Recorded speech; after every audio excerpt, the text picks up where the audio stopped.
Bismillahirrahmanirrahim. Assalamualaikum warahmatullahi wabarakatuh. Alhamdulillah wa syukru ala ni'amillah, amma ba'du. Yang saya hormati segenap guru madrasah, salam bermartabat bagi semua. Pada kesempatan kali ini akan mencoba menjelaskan petunjuk teknis penyusunan dokumen 1 KTSP untuk Raudatul Atfal atau tingkat RA. Baiklah, langsung saja supaya lebih singkat dan mudah-mudahan padat. Direktorat Jenderal Pendidikan Islam atau Ditjen Pendis Kementerian Agama melalui Direktorat Kurikulum Sarana Kesiswaan dan Kelembagaan KSKK Madrasah telah menerbitkan 9 petunjuk teknis untuk memperkuat keberadaan Raudatul Atfal atau RA. Kesembilan jenis tersebut merupakan implementasi kurikulum RA yang dituangkan dalam SK Ditjen Pendis nomor 2761 sampai dengan 2769 tahun 2019. Apa saja yang 9 juknis itu? Nah, ini sudah saya tuangkan. Nanti insya Allah Bapak Ibu bisa download ke 9 juknis ini di deskripsi video saya ini. Nah, yang akan kita bahas pada kali ini itu terkait dengan juknis penyusunan KTSP RA, yakni pada SK Ditjen Pendis nomor 2761 tahun 2019. Nah, langsung saja, apa sih acuan KTSP RA? Acuan KTSP RA itu yang pertama Permendikbud nomor 137 tahun 2014 tentang standar PAUD. Kemudian yang kedua Permendikbud nomor 146 tahun 2014 tentang kurikulum PAUD, dan yang terakhir yang menjadi acuan PRA adalah KMA nomor 792 tahun 2018 tentang pedoman implementasi Raudatul Atfal. Nah, ini yang jadi acuan KTSP RA. Nah, langsung saja kita ke bagian komponen dokumen KTSP RA. Nah, apa aja sih komponen dokumen KTSP RA itu? KTSP RA itu terdiri dari dua. Yang pertama itu dokumen 1 yang disebut juga dengan dokumen induk. Nah, dokumen induk ini terdiri dari dua bagian. Bagian pertama berisi profil lembaga RA, bagian kedua berisi struktur kurikulum RA. Nah, kemudian di dokumen 2-nya atau disebut juga dokumen program terdiri dari program semester, program mingguan, program harian, penilaian dan penilaian perkembangan anak. Nah, ini adalah bagian komponen dokumen KTSP RA. Baik, bagaimana prosedur penyusunan KTSP RA? Nah, prosedur penyusunan KTSP RA itu seperti biasa. Saya tidak akan menjelaskan secara rinci karena saya yakin setiap RA atau setiap madrasah juga sudah melakukannya seperti ini.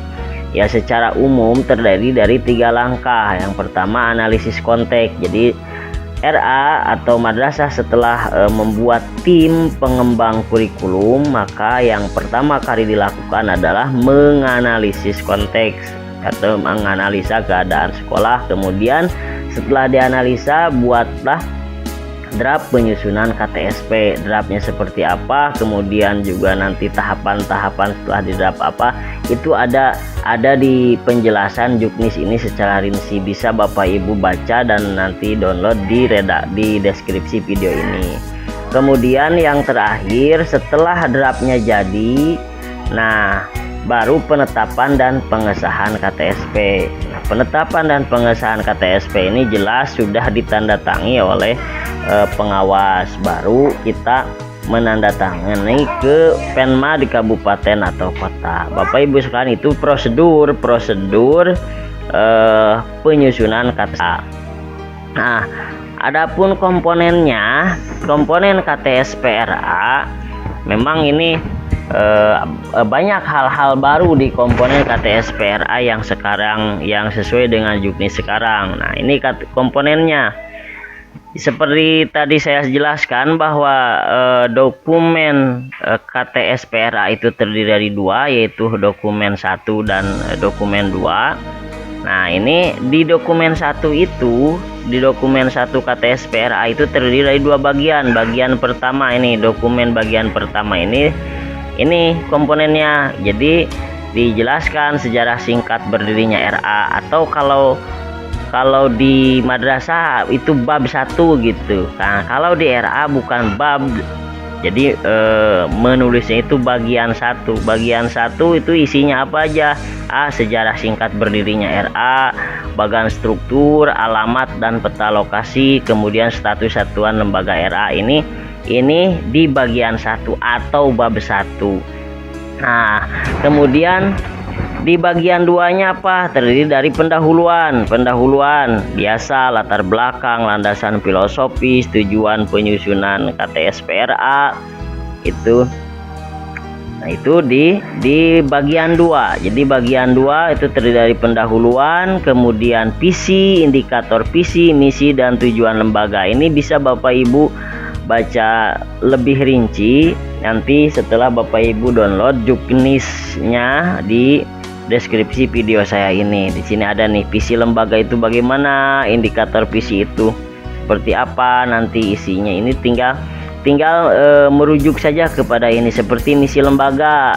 Misi lembaga adalah misi merupakan upaya strategis untuk mencapai visi sebagian acuan. Saya yakin setiap RA itu sudah mempunyai visi misi. Jadi saja nanti di bagian 2 dari dokumen KTSP ini.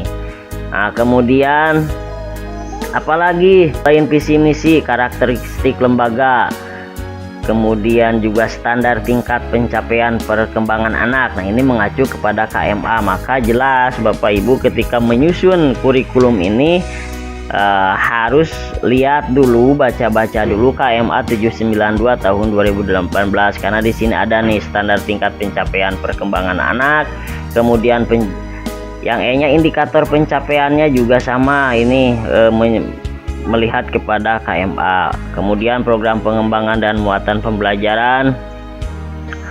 Nah, lalu apalagi beban belajar di RA. Nah, beban belajarnya, nah ini sudah ada penjelasannya. Jadi Bapak Ibu tinggal tuangkan saja nanti di buku satunya, di dokumen satunya, di bagian 2 atau di bab 2. Nah, ini. Jadi kalau di RA itu mungkin hanya 2 bagian di buku satunya. Di dokumen satunya itu cuma ada dua bagian saja atau 2 bab saja. Nah, itu. Nah, ini ada nih kesesuaian waktu dan segala macam, permulaan tahun, ini kalender pendidikan. Nah, ini kalender pendidikan. Dan juga ada nih yang terakhir, standar operasional SOP lembaga RA. Nah, dokumen KTSB 2 itu terdiri dari apa? Nah, ini program semester, rencana pelaksanaan pembelajaran mingguan, rencana pelaksanaan pembelajaran harian, penilaian perkembangan. Nah, lampirannya lembar validasi. Itu lembar validasi. Kemudian kalender pendidikan, SOP, program tahunan, program semester. Nah, ini harus dilampirkan di KTSPRA. Jadi sekali lagi singkatnya bahwa kurikulum itu yang harus diingat itu terdiri dari 2, dokumen 1 dan dokumen 2. Dokumen 1 itu merupakan dokumen induk, terdiri dari bagian pertama yang tadi itu. Jadi di dokumen satu itulah anggaplah 2 bab gitu. 2 bab itu terdiri dari profil lembaga, kemudian yang bab 2-nya itu berisi struktur kurikulum RA. Mungkin itu saja yang bisa saya jelaskan, mudah-mudahan bermanfaat dan secara walaupun singkat tapi juga bisa dimengerti. Untuk lebih rincinya Bapak Ibu silakan download saja nanti di deskripsi tentang petunjuk juknis ini. Terima kasih. Wassalamualaikum warahmatullahi wabarakatuh.